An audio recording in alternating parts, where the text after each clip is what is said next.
Hello नमस्कार। आज हम लोग कक्षा 12वीं के राजनीतिक शास्त्र का कुछ महत्वपूर्ण पॉइंट हम लोग पढ़ने जा रहे हैं, जिसमें हम लोग आज पढ़ेंगे रियासतों का विलय। इसमें हम लोग रियासतों का विलय पढ़ेंगे, किस तरीके से रियासतों का विलय हुआ, इसको बड़े ही विस्तार से जानेंगे और साथ ही साथ इसमें सरदार वल्लभ भाई पटेल की क्या क्या भूमिकाएं थी वो भी जानेंगे। ठीक है, तो चलिए हम लोग समय की अधिकता को ध्यान में रखते हुए शुरू करते हैं। तो सबसे पहले आपको कुछ बेसिक सी बातें बताएंगे। जैसे आप यदि थोड़ा सा गौर करेंगे, आप यदि इसकी प्रस्तावना को देखेंगे तो विभाजित भारत की तस्वीर इसमें हम लोग पढ़ेंगे कि आखिर में विभाजित भारत उस समय कैसा था। जिस समय हमारा भारत अंग्रेजों के शासन में था, उस समय का हमारा भारत कैसा था। तो स्वतंत्रता से पहले की यदि हम लोग बात करें, स्वतंत्रता से पहले हम अपना जो भारत था वो एकीकृत राष्ट्र नहीं था, अलग अलग टुकड़ों में बटा हुआ था। और स्वतंत्रता से पहले मैं बात करूं, जो अपने भारतीय जो हमारे भारत थे वो दो भागों में बटा हुआ था। दो भागों में बटा हुआ था। वो दो भाग कौन कौन से थे? सबसे पहला तो था ब्रिटिश राज्य और दूसरा था रियासती, या फिर जिसको हम लोग रियासत भी बोलते हैं। ब्रिटिश शासन, ब्रिटिश राज्य वह राज्य था जहां की शासन व्यवस्था अंग्रेज लोग चलाते थे, और एक था रियासती व्यवस्था। रियासत वह राज्य था, वह जगह था, वह भूभाग था जहां की व्यवस्था वहां के राजा लोग चलाते थे। हालांकि वो होते थे उस अंग्रेज सरकार के अधीन ही, लेकिन उसकी व्यवस्था कौन चलाते थे? उसकी व्यवस्था को वहां के राजा चलाते थे। तो हम बात करें आजाद भारत की, तो आजाद भारत तो आपने देख ही लिया कि अब अभी की क्या स्थिति है। हम लोग बात करेंगे 15 अगस्त 1947 से पहले पहले की। मेरे बच्चों, भारत में लगभग 565 रियासत हुआ करती थी। और जिस समय हमारा देश आजाद हुआ, आजादी के बाद सबसे बड़ी समस्या यही आई थी कि अब यदि हम लोग इसको एक नहीं कर पाए, क्योंकि अंग्रेजों ने एक कंडीशन लगा दी थी, एक शर्त लगा दी थी कि ये जितने भी रियासत हैं, जब हम यहां से चले जाएंगे, अर्थात जब हम भारत छोड़ के चले जाएंगे, तो ये जो रियासत है, चाहे तो आप भारतीय संघ में शामिल हो जाइएगा, चाहे तो आप पाकिस्तान में शामिल हो जाओ, या फिर यदि आपको अपनी इच्छा है कि हम अलग से इसको गणराज्य बनाएंगे, अलग से अपना देश बनाएंगे, तो वो भी आप बना सकते। तो तीन ऑप्शन दिए गए थे, तीन ऑप्शन दिए गए थे। अब देश आजाद हो गया। देश आजादी के बाद कितनी अफरा तफरी मची, ये किसी से छुपा नहीं।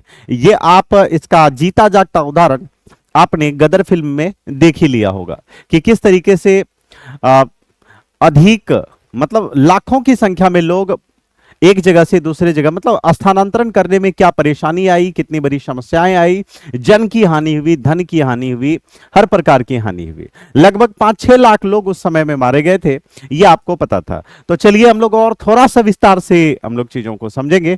ठीक है, प्रवीण जी समझ रहे हैं ना? मिथुन क्लियर है? हा? तो अब समझने की बारी है। तो इसको वैसे हम लोग विस्तार से पढ़ चुके हैं, ये कहानी आपके पीछे है, ये आप भी देख सकते हैं, आप इसको पढ़ सकते हैं। इसी को वैसे मैंने आपको पढ़ के सुनाया है, अलग से हमने कुछ नहीं किया। ठीक है, तो क्या है कि स्वतंत्रता से पहले भारत एक एकीकृत राष्ट्र नहीं था। जिस समय अपना देश स्वतंत्र नहीं था, वो एकीकृत राष्ट्र नहीं था। क्या था? दो भागों में बटा हुआ था। दो भागों में, पहला तो ब्रिटिश भारत था और दूसरा देसी या रियासती भारत था। पहले भाग को हम लोग ब्रिटिश भारत कहते थे, और वहां की शासन व्यवस्था सीधे अंग्रेज चलाया करती थी। और दूसरा रियासती भारत था, जिसको हम लोग देसी भी कहते हैं। ब्रिटिश भारत सीधे अंग्रेजों के नियंत्रण में था, जबकि रियासती भारत में विभिन्न राजा, महाराजा और नवाब शासन करते थे। बहुत सारे वहां पे राजा होते थे, महाराजा होते थे, ये लोग शासन करते थे। यह विभाजन भारत की राजनीति जटिलता को दर्शाता है। इस प्रकार की विभाजन आप देख रहे हैं, भारत भी दो भागों में बटा हुआ था, एक तो ब्रिटिश भारत और एक देसी, जिसको रियासती भारत कहते हैं। अब आप विचार करिए, अपने भारत में 565 रियासत थे, अर्थात 565 राजा थे। कुछ ऐसे बड़े भूभाग थे जिसको अंग्रेज, जिसका शासन खुद अंग्रेज चलाते थे। अब विचारणीय विषय है, खुद ही अंदाजा लगाया जा सकता है कि कितनी बड़ी दुविधा थी कि भारत को एक कैसे करना है। ऊपर से ही अंग्रेजों ने एक शर्त लगा दी थी, एक शर्त रख दी थी, एक अधिनियम पारित कर दिया था। वो क्या कर दिया था, तीन कंडीशन लगा दिए थे। पहला, यदि ये जितने भी रियासत हैं ये तो या फिर तो इनकी इच्छा हो तो ये भारतीय संघ में शामिल हो जाए, यदि इनकी इच्छा हो तो ये पाकिस्तान में शामिल हो जाए। दो, और तीसरा ऑप्शन ये रखा गया था, आप चाहें तो अपना अलग से देश बना सकते हैं। अब आप विचार करिए मेरे बच्चों, 565 रियासत थे तो हमारे देश कितने छोटे छोटे टुकड़ों में बट जाता, कितनी बड़ी समस्या आनी थी, सर्वविदित है। इस छोटी सी कहानी से आपको सारी चीजें पता चल गई होगी कि कितनी समस्या आनी है। चलिए हम लोग अगला पार्ट करते हैं। अगले पार्ट में क्या है, अगले पार्ट में हम लोग पढ़ेंगे British Bharat. British Bharat, British Bharat एक ऐसा भारत था जिसमें प्रत्यक्ष रूप से वहां की शासन व्यवस्था अंग्रेज लोग ही चलाते थे। ब्रिटिश भारत की शासन व्यवस्था कौन चला रहे थे, कौन, अंग्रेज। तो इन छोटी छोटी बातों को ध्यान में रखना है। साथ ही साथ हम लोग पढ़ेंगे ब्रिटिश भारत को मानचित्र में। यदि हम लोग मानचित्र की बात करें, हालांकि संयोग से यहाँ पे हम लोग मानचित्र नहीं ले पाए हैं, ठीक है, पीपीटी में नहीं ले पाया गया, लेकिन फिर भी आपको जानकारी, कभी इस तरीके के भी सवाल पूछे जाते हैं। तो जो ब्रिटिश भारत था, ब्रिटिश भारत को यदि मानचित्र में लाल रंग से दिखाया जाता था, इसीलिए इसे हम लाल भारत भी, इसीलिए ब्रिटिश भारत को लाल भारत कहा जाता था। लाल भारत क्यों, क्योंकि यदि हम उस समय के मानचित्र को देखेंगे अपने मानचित्र में, तो ब्रिटिश भारत को लाल रंग से दिखाया जाता था, इसीलिए उसको हम लाल भारत के नाम से भी जानते थे, पहली बात। दूसरी बात कि यह क्षेत्र पूरी तरीके से अंग्रेजों के अधीन होता था, ये पहले ही पता आपको बता दिया गया है, पहले से ही आपको पता है कि जो ब्रिटिश भारत था वो वहां की शासन व्यवस्था सीधे अंग्रेज चलाते थे। बिल्कुल भी आपस में बातचीत नहीं करना है, हमेशा पढ़ने पे फोकस करना है। और ठीक है, क्लास दोनों मोड में है, बहुत अच्छी बात है, लेकिन गफलत एक रत्ती नहीं। गफलत होगी तो रिजल्ट खराब होगा, रिजल्ट खराब हो जाए, एक आध 10 नंबर कम आ जाए, कोई फर्क नहीं पड़ता, लेकिन आगे यदि हम लोग सफल नहीं हुए तो फिर यूजलेस होगा, ऑल इन वैन ही होगा। इसीलिए ध्यान देना है, एक एक बातों को समझना है। आपस में बातचीत तो हम लोग कर ही लेंगे, है कि नहीं, यहां से निकलते समय, जाते समय रास्ते में भी बातचीत हो सकता है, और भी लगे कि नहीं कुछ बातें बच गई है तो रास्ते में बैठ के भी हम लोग कर सकते हैं। आराम से कहीं बैठो और खूब 2 घंटे 3 घंटे 6 घंटे कहीं बैठ जाओ, रास्ते में एक वहां पे मचान है ना, वहीं बैठ जाओ, आराम से 2 घंटे बात कर लो, फिर निकल जाओ। लेकिन यहाँ क्लासरूम में नहीं, यहाँ बैठते समय नहीं करना चाहिए। तो ये सूचना आपके लिए नहीं था, ये सूचना हमारे सामने बैठे ऑफलाइन बच्चों के लिए था, क्योंकि आपको पता होना चाहिए हमारे यहाँ का जो क्लास है वो दोनों मोड में चल रहा है, ऑफलाइन भी और ऑनलाइन में। ऑनलाइन में आप लोग हैं, ऑफलाइन में ये हमारे बच्चे हैं। तो हम लोग बात करें, यह क्षेत्र पूरी तरह अंग्रेजों के अधीन था। कौन सा क्षेत्र पूरी तरीके से अंग्रेजों के अधीन था, ये जो ब्रिटिश भारत था। ब्रिटिश भारत सीधे वहां, ब्रिटिश भारत की जो शासन व्यवस्था थी वो सीधे अंग्रेज लोग चलाते थे, और यह प्रशासनिक व्यवस्था व्यवस्थित थी। यहां पे प्रशासनिक व्यवस्था थी, पुलिस डिपार्टमेंट थी यहां पे, कहां, जो ब्रिटिश भारत थी। साथ ही साथ हम लोग बात करें, भारत को प्रांतों में बांटा गया था। भारत को प्रांत, प्रांत मीन क्या होता है, राज्य, उसमें बांटा गया था। और प्रत्येक प्रांत के अंतर्गत जिले और उसके अंतर्गत संभाग होते थे। संभाग, जैसे हम लोग बात करें प्रखंड की, उसको संभाग भी बोलते हैं, प्रखंड को हम लोग क्या बोलते हैं, संभाग। तो राज्यों को, उस समय भारत के जो राज्य थे उसको प्रांतों में बांटा गया था। भारत को प्रांतों में बांटा गया था, मतलब राज्य बोले या प्रांत बोले एक ही बात है, प्रांत हम लोग बोले या फिर राज्य बोले एक ही बात था। उस समय भारत को प्रांतों में बांटा गया था, और उस प्रांत के अंतर्गत जिले होते थे, जिले के अंदर संभाग होते थे। जैसे अभी हम लोग बात करें, अभी यदि हम लोग बात करें तो अपने भारत के अंतर्गत, अपने भारत में कितने राज्य हैं, 28 राज्य है कि नहीं। अपने बिहार की बात करें हम लोग यदि बिहार की बात करें तो टोटल कितने जिले हैं, 38 जिले हैं, है कि नहीं। और यदि अपने कटिहार जिले की बात करें तो कितने प्रखंड है, 16 प्रखंड है। तो जिले के अंदर 16 संभाग हुए, है कि नहीं। फिर इन प्रखंडों के अंतर्गत फिर पंचायतें हैं, है कि नहीं है। इन पंचायतों के अंतर्गत फिर वार्ड है कि नहीं है। इस तरीके से टुकड़ों में बटा हुआ है कि नहीं? उस समय भी कुछ इसी प्रकार से टुकड़ों में बांटा गया था। भारत को प्रांतों में बांटा गया और प्रत्येक प्रांत के अंतर्गत क्या आते हैं? जिले, और उनके अंतर्गत होते थे संभाग। प्रत्येक प्रांत का प्रमुख एक गवर्नर होता था। प्रत्येक प्रांत एक राज्य का प्रमुख होता था, जिसको हम लोग गवर्नर बोलते थे। क्या बोलते थे उसको? एक राज्य के प्रमुख को हम लोग क्या बोलते हैं? गवर्नर। एक राज्य का जो प्रमुख होता था उसको, जैसे अभी हम लोग राज्य के प्रमुख को, अभी वैसे राज्य का जो प्रमुख है, यदि हम लोग संवैधानिक दृष्टि से देखें तो राज्य का प्रमुख राज्यपाल होता है कि नहीं? लेकिन यदि कार्य करने की स्थिति से देखें तो मुख्यमंत्री, वैसे काम तो करना मुख्यमंत्री को ही है, लेकिन यदि प्रशासनिक संवैधानिक दृष्टि से देखें तो राज्य का जो मालिक होता है वो राज्यपाल होता है। यदि हम लोग देश में बात करें, यदि हम लोग ऑफिशियल देखें तो, संवैधानिक तरीके से देखें तो जो अपने पूरे देश का मालिक होता है वो राष्ट्रपति होता है, लेकिन काम सारे कौन करेगी? प्रधानमंत्री। राष्ट्रपति तो वैसे ही अब है, बस राष्ट्रपति है, और कुछ विशेष तो काम उनका रहा नहीं, बस उनका साइन करने तक ही काम अब भारत में राष्ट्रपति का सीमित है, जब से संविधान में संशोधन हुआ है कि नहीं?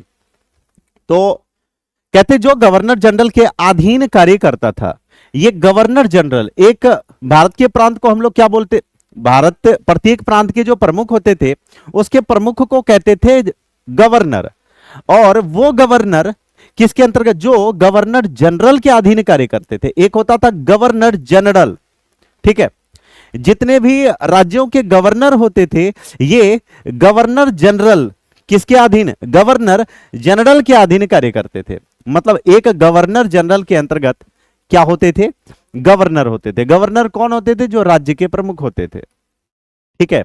ऐसे जैसे हम लोग अभी यदि समझे, राज्यपाल तो सारे 28 राज्य हैं तो 28 राज्यपाल होंगे, है कि नहीं? और सबके प्रमुख कौन होंगे? सबके प्रमुख बात करें तो राष्ट्रपति, क्योंकि देश में राष्ट्रपति और राज्य में राज्यपाल, ऐसे करके चलता है। जो मेन मालिक होता है। आशा है कि आपने ये इसको समझा होगा। हम लोग आगे बढ़ते हैं। अब हम लोग पढ़ेंगे रियासती। तो आपने अभी सीखा, आपने अभी पढ़ा कि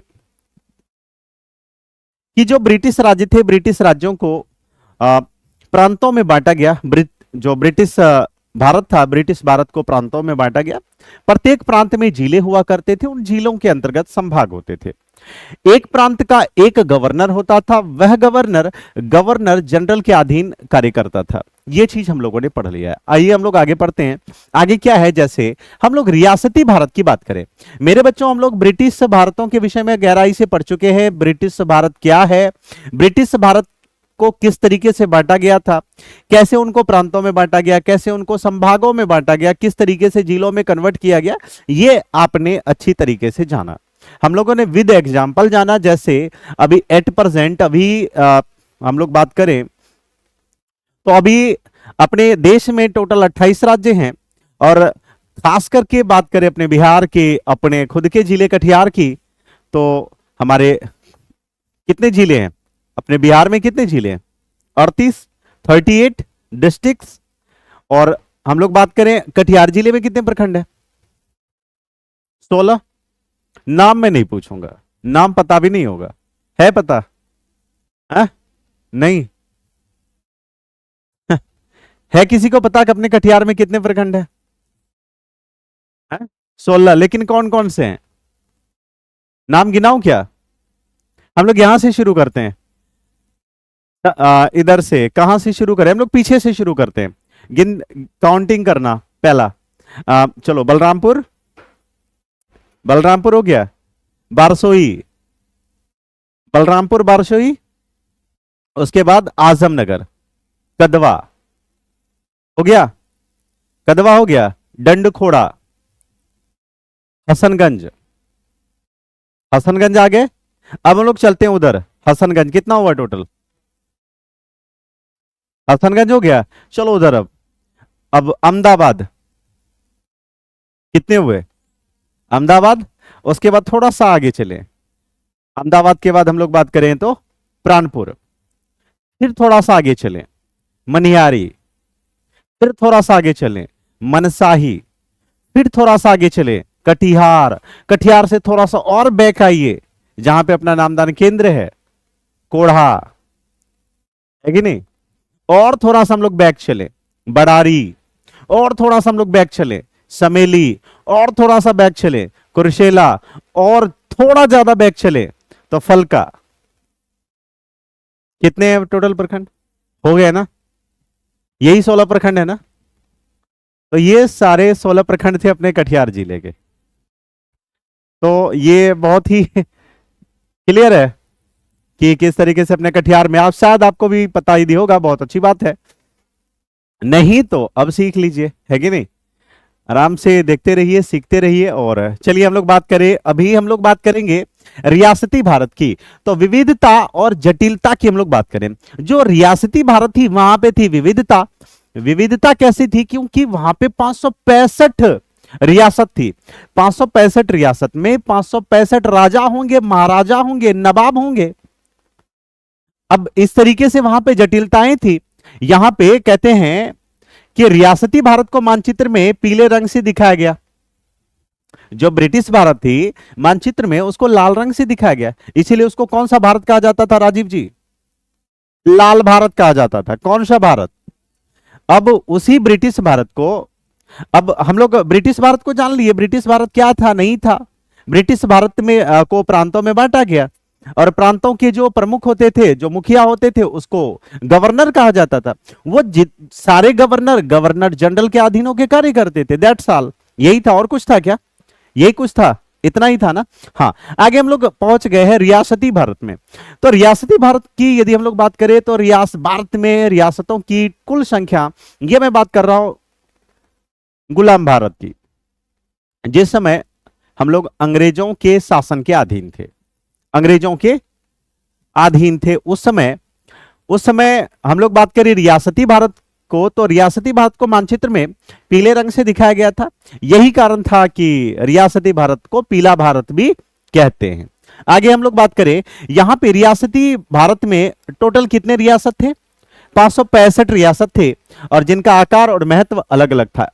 हालांकि ये सारे रियासत एक जैसे आकार के नहीं थे, सबका अलग अलग आकार था, सबका अलग अलग महत्व था। बारी बारी से उसके महत्वों की हम लोग चर्चा करेंगे, जिसमें कुछ बड़ी रियासतें, हम लोग कुछ मोटी मोटी चर्चाएं करेंगे। जैसे कुछ बड़ी रियासतें थी जिसको हम लोग हैदराबाद कहते हैं। मेरे बच्चों, आपको पता होगा कि हैदराबाद के जो शासक थे उसको हम लोग क्या कहते हैं, फटाफट आप कमेंट करके बताएंगे। और बाकी जो हमारे ऑफलाइन बच्चे हैं, आप वैसे ही मुझे बताएंगे।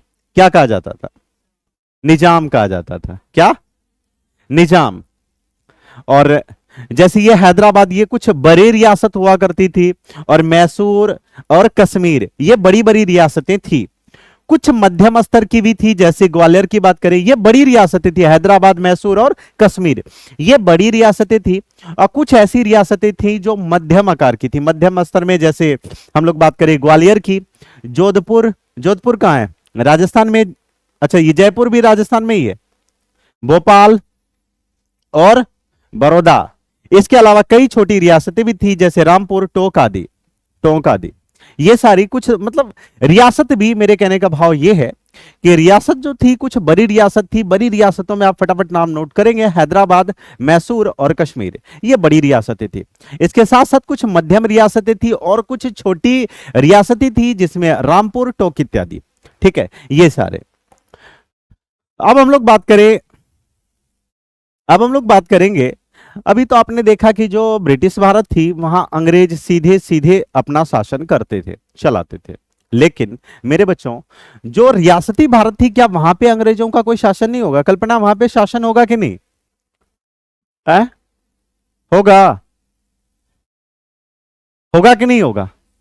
किस प्रकार का हो सकता है? अप्रत्यक्ष का मतलब जो दिखाई नहीं देता हो। अप्रत्यक्ष का मतलब क्या? जो दिखता नहीं है उसी को तो अप्रत्यक्ष कहते हैं। उसको हम लोग क्या बोलते हैं? अप्रत्यक्ष। जो दिखाई नहीं देता हो, जो दिखाई नहीं दे रहा है, अप्रत्यक्ष है, प्रत्यक्ष नहीं है।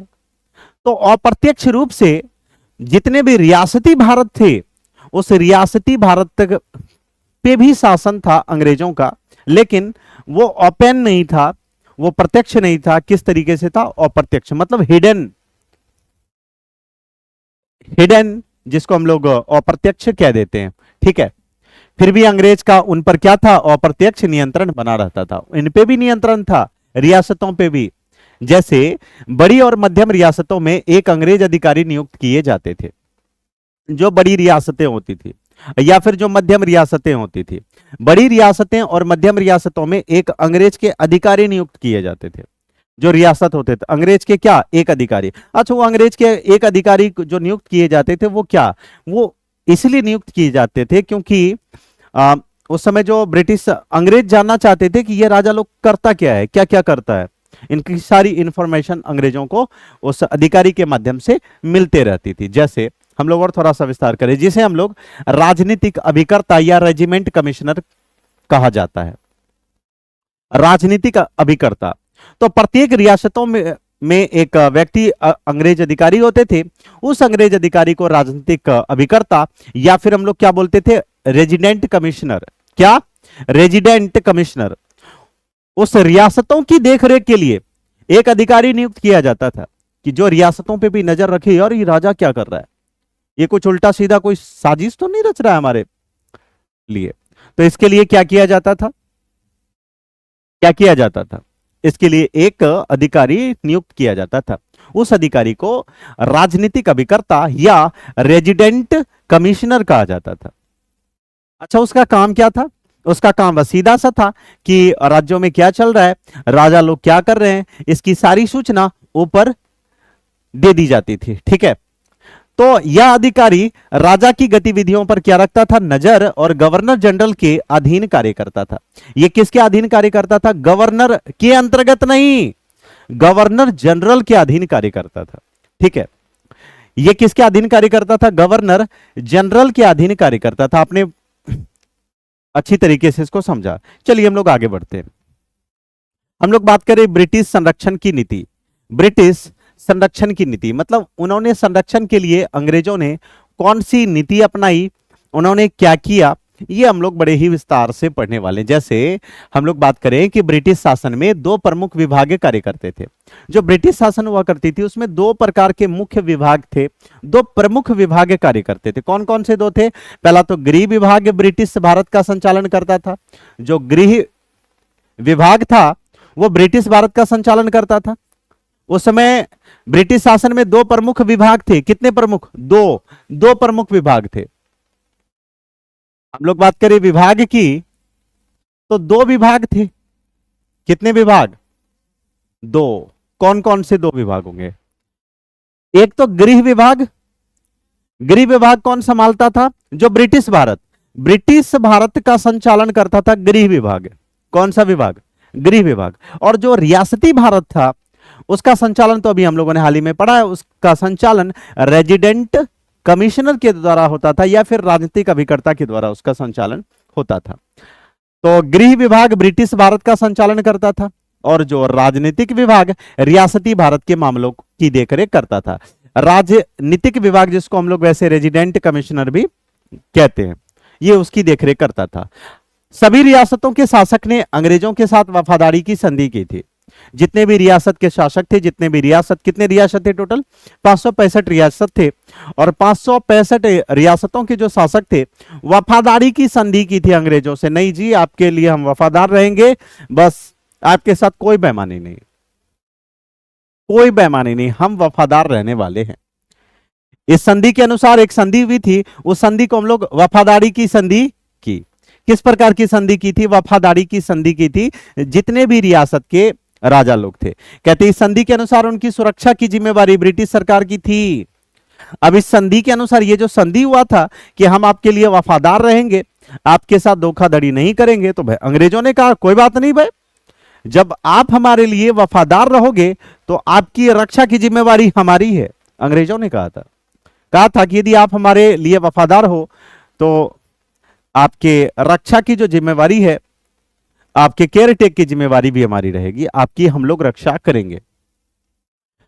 तो ब्रिटिश सरकार की थी और इसी व्यवस्था को ब्रिटिश संरक्षण कहा जाता था। इस व्यवस्था को हम लोग क्या कहते थे, ब्रिटिश संरक्षण। ब्रिटिश संरक्षण किसको देती थी, रियासतों के राजा को। क्यों, क्योंकि रियासतों के राजा ने यह कहा था कि हम आपके लिए वफादार हैं, आपके साथ हम चीट नहीं करेंगे, कोई भी किसी प्रकार का धोखा नहीं करेंगे, ये आपसे हम वादा करते हैं, एक संधि करते हैं। ये हुआ। तो अंग्रेजों ने भी कहा कि भाई ठीक है, जब आप हमारे लिए वफादार हैं, आप यदि हमें चीट नहीं करिएगा, कोई बात नहीं है, आपकी सुरक्षा की जिम्मेवारी हमारी है। तो उनके सुरक्षा की जिम्मेवारी किनकी रही? ब्रिटिश सरकार की रही। आशा है कि आप लोगों ने यह समझा होगा। हम लोग आगे बढ़ते हैं, ठीक है। चलिए अब हम लोग बात करें स्वतंत्रता के बाद की चुनौती। ये तो हम लोग स्वतंत्रता से पहले की बात हम लोगों ने पढ़ा। हम लोगों ने अभी तक पढ़ा है कि जो ब्रिटिश इंडिया थी, दो भागों में विभक्त थी। पहला तो ब्रिटिश भारत और दूसरा रियासती भारत। ब्रिटिश भारत का संचालन गृह विभाग करता था और जो रियासती भारत था, इसका संचालन राजनीतिक अभिकर्ता लोग या फिर जिसको हम लोग रेजिडेंट कमिश्नर कहते थे, उनके द्वारा किया जाता था। आशा है कि आपने ये समझा होगा। अब हम लोग पहुंच चुके हैं वहां, कहां?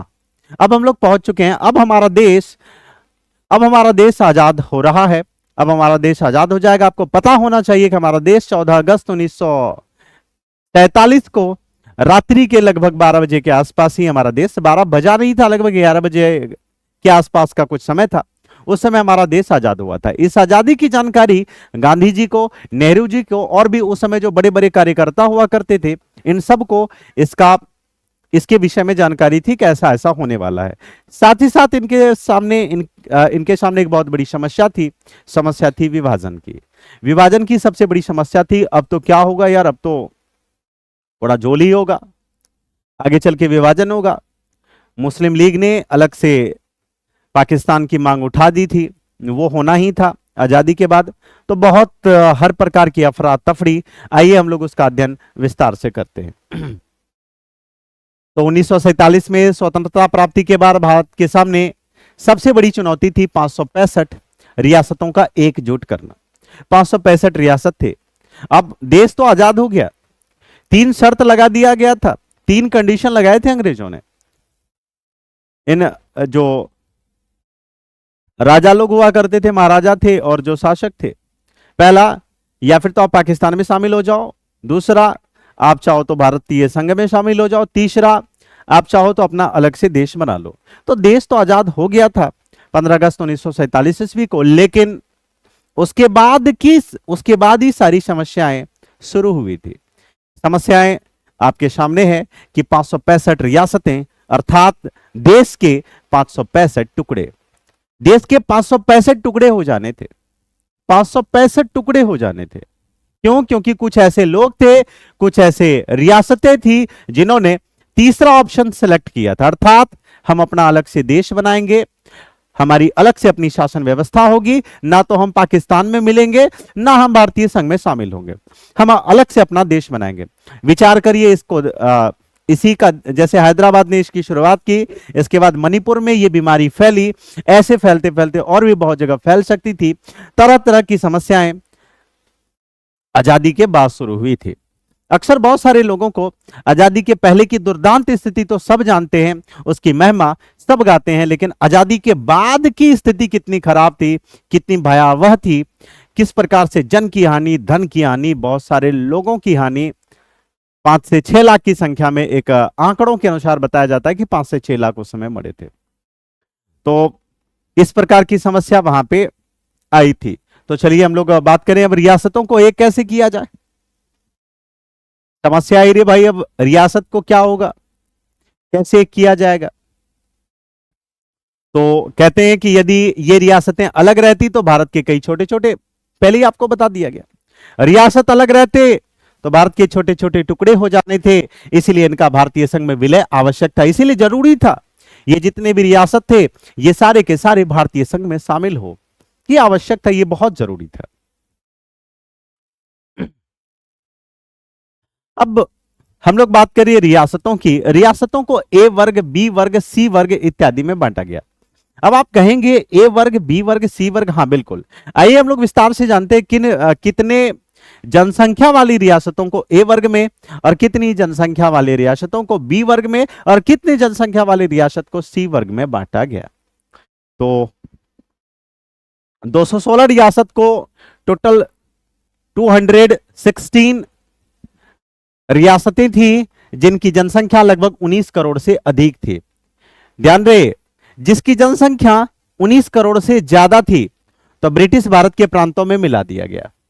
ये ब्रिटिश भारत के प्रांतों में मिला दिया गया, जिसकी जनसंख्या, जिन रियासतों की जनसंख्या 19 लाख से ज्यादा थी, उन रियासतों को, ब्रिटिश भारत के जो प्रांत थे उन रियासतों को, अब हमारे पास कितने रियासत हैं? ब्रिटिश भारत तो सीधा ही स्वतंत्र है, कोई टेंशन नहीं है, वहां पे तो शासन अपने भारत के सरकार को चलाना ही चलाना था। लेकिन अब रही बात इन रियासतों को, तो लगभग 216 ऐसे रियासत थे जिनकी जनसंख्या 19 करोड़ से ज्यादा थी। तो जिन रियासतों की संख्या, जिन मतलब 216 रियासतों की संख्या 19 करोड़ से ज्यादा थी, तो उन रियासतों को ब्रिटिश भारत में मिला दिया गया। क्लियर है? कहां मिला दिया गया था? ब्रिटिश भारत में। यही कारण है कि इन राज्यों को, और इन राज्यों को किस वर्ग, ए वर्ग के राज्य, मतलब ए वर्ग का राज्य कहा गया, ए वर्ग के राज्य, ठीक है, ए वर्ग के राज्य, इस तरीके से इनका नाम दिया गया कि ये ए वर्ग का राज्य है। क्यों? क्योंकि यहां की जनसंख्या लगभग नहीं, यहां की जनसंख्या लगभग ही कहिए 19 करोड़ से ज्यादा थी। लगभग नहीं, अब जब लगभग कहा जाए तो 19 करोड़ भी नहीं, और हम लोग कहेंगे इनकी जनसंख्या स्पष्ट है कि 19 करोड़ से ज्यादा थी। 20 करोड़ से कम होगी मान सकते हैं, लेकिन 19 करोड़ से ज्यादा थी। और ऐसे रियासतों की संख्या टोटल 216 थी। इन सारी रियासतों को ब्रिटिश भारत में मिला लिया गया। मेरे बच्चों, हम लोग पढ़ रहे हैं आजाद भारत की कहानी। ये भारत जब आजाद हुआ था वो हम लोग कहानी यहां पे पढ़ रहे हैं। तो चलिए हम लोग आगे बढ़ते हैं। आगे हम लोग बात करें, अब शेष याद रहे कि 216 का तो हम लोगों ने खेल कर दिया। 216 रियासत ऐसे थे जिसकी जनसंख्या 19 करोड़ से क्या थी? ज्यादा थी। तो उनको ब्रिटिश भारत में मिला दिया गया। उसको ए वर्ग का रियासत बोला गया या ए वर्ग का राज्य बोला गया। अब हम लोग बात करें बी वर्ग के राज्य को, तो 275 रियासतों को मिलाकर नए राज्य बनाए गए। 275 रियासत को मिलाया गया, 275 रियासत को मिलाया गया, और 275 रियासत को मिलाकर एक नया राज्य बनाया गया, ठीक है, जिनकी जनसंख्या लगभग 3.5 करोड़ थी। तो 275 रियासतों को मिलाकर नए राज्य बनाए गए, जिनकी जनसंख्या लगभग 3.5 करोड़ थी। इन्हें बी वर्ग का राज्य कहा गया। मतलब फिर 275 रियासतों को मिलाया गया, और उन रियासतों की जो जनसंख्या थी वो लगभग 3.5 करोड़ थी। यही कारण था कि उसको बी वर्ग का रियासत कहा गया। इसमें कौन कौन से शामिल थे? तो इसमें मैसूर, हैदराबाद और जम्मू कश्मीर जैसी बड़ी रियासतें इसी वर्ग में थी। किस वर्ग में? बी वर्ग में। जैसे मैसूर, हैदराबाद, जम्मू कश्मीर जैसी बड़ी रियासतें इसी वर्ग में थी। इसी वर्ग का मतलब बी वर्ग में। तो बी वर्ग में टोटल कितने रियासत थे? बी वर्ग में 216 रियासत थे, और जिसकी जनसंख्या लगभग 3.5 करोड़ थी। कितना है? 275। 216 किसका था? ए वर्ग की। बहुत बढ़िया। तो 275 रियासत थे, और 275 रियासतों में टोटल जनसंख्या कितनी थी? 3.5 करोड़ थी। तो इसको एक राज्य बना दिया गया, और इनको बी वर्ग का राज्य कहा गया। किस वर्ग का राज्य? बी वर्ग का राज्य कहा गया कि चल भाई तू तो बी वर्ग का राज्य है। और इसी राज्य के अंतर्गत कौन थे? मैसूर, हैदराबाद, जम्मू कश्मीर। मैसूर हो गया, हैदराबाद हो गया, जम्मू कश्मीर, ये इन्हीं 275 रियासतों में से एक थी। आशा है कि आपने ये समझा होगा। चलिए हम लोग आगे बढ़ते हैं। अब सी और डी वर्ग के राज्य की हम लोग बात करें। सी और डी वर्ग का राज्य, तो 61 रियासतों को सी वर्ग के राज्य के रूप में रखा गया। अब 61 रियासतों को मिलाया गया, 61 रियासत को मिलाकर सी वर्ग का राज्य कहा गया उसे, जिनकी जनसंख्या लगभग 70 लाख थी। इनकी जनसंख्या कितनी थी? 70 लाख थी। 61 रियासतों को मिलाया गया, 61 रियासतों को मिलाया गया, मिला दिया गया, मिला के एक राज्य बना दिया गया, और इनकी जनसंख्या लगभग कितनी लाख थी? 70 लाख थी। 70 लाख थे। इनको एक राज्य बना दिया गया, ठीक है। और इसका प्रशासन केंद्र सरकार के अधीन था। इनका जो प्रशासन था, ये सारे जो रियासतों को मिला मिला के राज्य बनाए गए। जैसा कि आपने देखा कि 216 रियासतों को मिला के एक राज्य बनाया गया, जिसकी जनसंख्या लगभग 19 करोड़ से ज्यादा रही। और उसको ए वर्ग का राज्य कहा गया। उसके बाद फिर 275 रियासतों को मिलाकर उसको बी वर्ग का राज्य कहा गया, जिसकी जनसंख्या लगभग 3.5 करोड़ थी। फिर हम लोगों ने बात किया 61 रियासतों का समूह। 61 रियासतों को मिलाकर एक राज्य बनाया गया, जिसकी जनसंख्या लगभग वही 70 लाख थी। और इनकी जो, अब रही बात प्रशासनिक व्यवस्था, इसका शासन कौन करेगा, तो इसका शासन केंद्र सरकार के अधीन थी, इसका शासन केंद्र सरकार करती थी। मेरे बच्चों, हम लोग एक रहस्यमयी बातें पढ़ने वाले, जैसे हम लोग पढ़ेंगे अंडमान और निकोबार द्वीप समूह। अंडमान और निकोबार द्वीप समूह को डी वर्ग की इकाई में रखा गया। डी वर्ग की जो अंडमान और निकोबार द्वीप समूह है। अब थोड़ा सा आपको अंडमान और निकोबार द्वीप समूह के विषय में आपको थोड़ी थोड़ी बताई देता हूं। ये द्वीप है, ये एक समुद्र के बीच में एक टापू हुआ करता था, और उस जगह में ये एक, समझ लीजिए आपने सुना होगा, एक काला पानी की सजा दी जाती है। काला पानी की सजा, जो निकम्मे टाइप के लोग होते थे, स्त्री हो या पुरुष हो, उसको सजा दी जाती थी काले पानी का। उसमें होता क्या था, उसको अंडमान निकोबार द्वीप में छोड़ दिया जाता था, उस द्वीप में ही छोड़ दिया जाता था। उस द्वीप में कोई कानून नहीं, जैसे जीना है, मतलब एक नाव से सैनिक लोग जाते थे, नाव से उनको छोड़ा और वहीं पे छोड़ दिया, भाई जैसे तेरे को मरना है मर, जीना है जी, जो करना है करो। धीरे धीरे उन जितने भी गलत काम करने वाले लोगों की संख्या उस समय थी, उस समय सजा देने वाले वहां सजा ही दिया जाता था। समुद्र के बीच में था ये टापू टाइप का।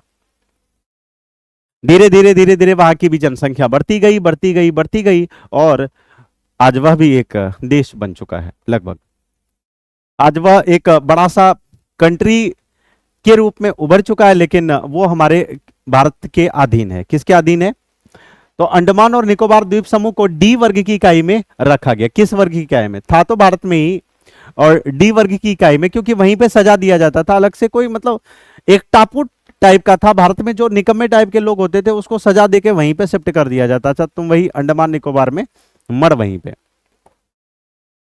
और चलिए, आपने ये समझा, और साथ ही साथ हम लोग सरदार वल्लभ भाई पटेल के विषय में आपको परिचय कराते हैं।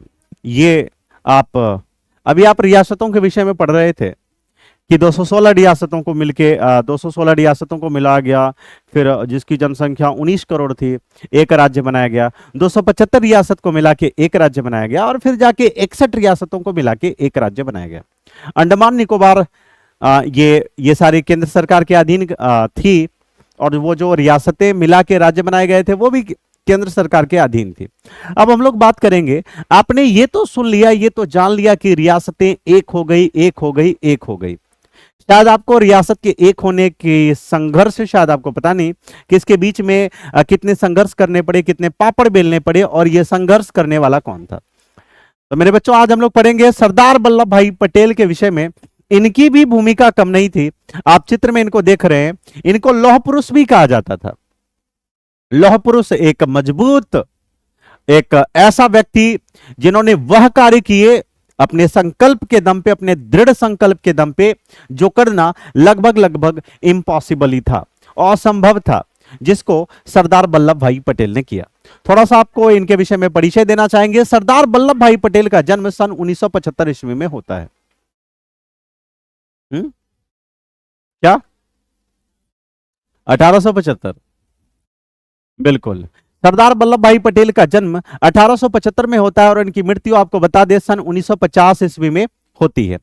1950 ईस्वी में ये अपना शरीर छोड़ देते हैं, और 1875 ईस्वी में जन्मा शख्स 1950 ईस्वी में अपनी दैहिक लीला को समाप्त करता। लेकिन इसके बीच में जो इनकी कृतियां रही, वो अवर्णनीय रही। तो आइए उसको हम लोग आराम से देखने का प्रयास करें। जैसे सरदार वल्लभ भाई पटेल का जन्म, ये तो आपको मैंने पहले ही बता दिया, वे भारतीय स्वतंत्रता संग्राम के प्रमुख नेता और महात्मा गांधी के सहयोगी थे।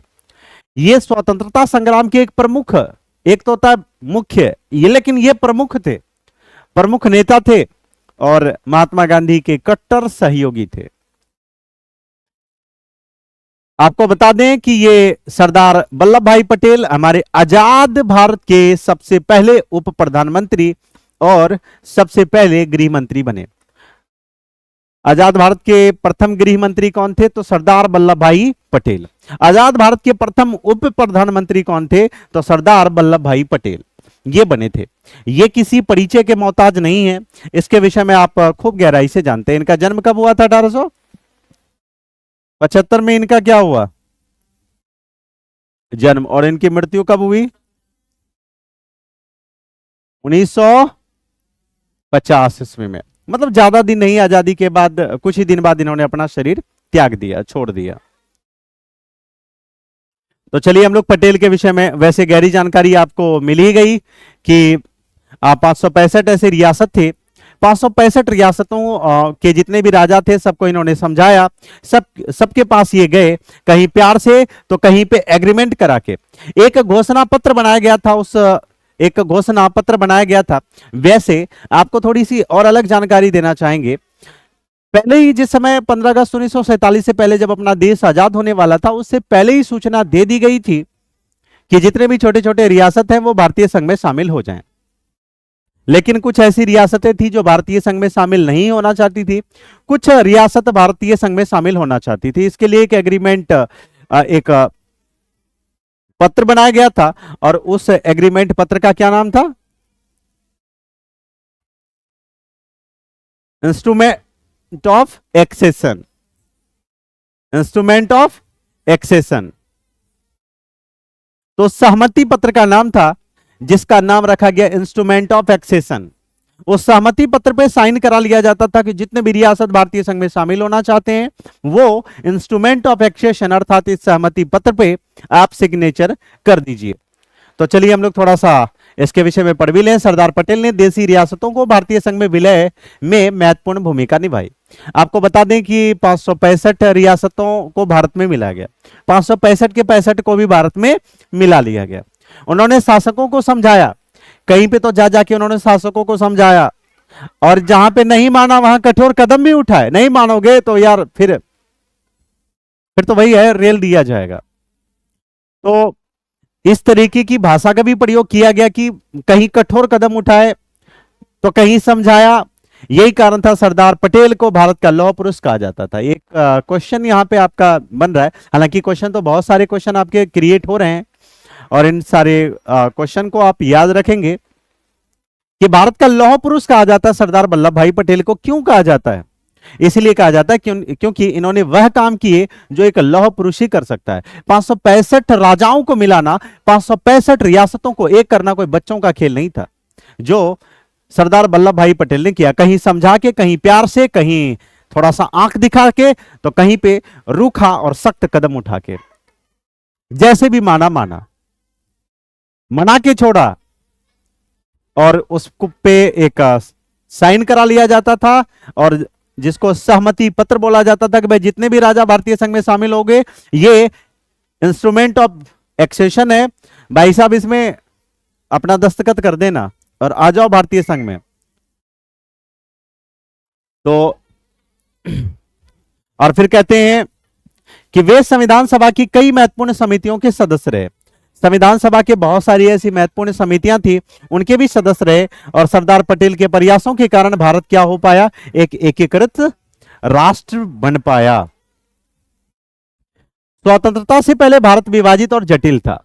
आपने देखा कि स्वतंत्रता से पहले भारत विभाजित था, जटिल था। 565 रियासतों का एक समूह था, अलग से एक ब्रिटिश भारत भी थी। ब्रिटिश भारत और रियासती भारत, अलग अलग व्यवस्थाएं थी। स्वतंत्रता के बाद इन सभी रियासतों का सफलतापूर्वक विलय किया गया। इसमें सरदार वल्लभ भाई पटेल की भूमिका अत्यंत महत्वपूर्ण रही। ठीक है, क्लियर है यहां तक? बस सब क्लियर है। तो आज तो मेरे बच्चों, आज तो आपको इंट्रोडक्शन करा रहे थे। कल हम लोग, ये तो ट्रेलर था, कल हम लोग इसके आगे की फिल्म आपको दिखाएंगे, इसके आगे का पार्ट आपको कराएंगे। ये तो पार्ट 1 था रियासतों के विलय का, तो इसका अगला पार्ट हम लोग कल करेंगे। आज इतना ही, और चलिए मिलते हैं अब अगले भाग में। आज हम लोग कर रहे थे रियासतों का विलय भाग 1, तो फिर मिलते हैं अगले भाग में, और अगले भाग में हम लोग और भी गहरी जानकारी जानेंगे। अभी तो हम लोगों ने सिर्फ इंट्रोडक्शन किया है। अभी तो हम लोगों ने किस तरीके से, कितने रियासत थे, क्या थे, नहीं थे, अभी खास कोई सवाल हम लोगों ने किया नहीं। आज इंट्रोडक्शन था और कल हम लोग सारे मोटे मोटे बात करेंगे, कहां पे क्या क्या नोकझोंक आई, कहां पे रियासतों के विलय करने में, कहां के रियासतों को मिलाने में किन किन प्रकार की समस्या का सामना पड़ा, क्या क्या दिक्कतें आई, उन सारी दिक्कतों के विषय में विस्तार से चर्चा करेंगे।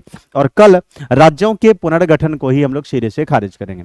तो आज इतना ही, धन्यवाद।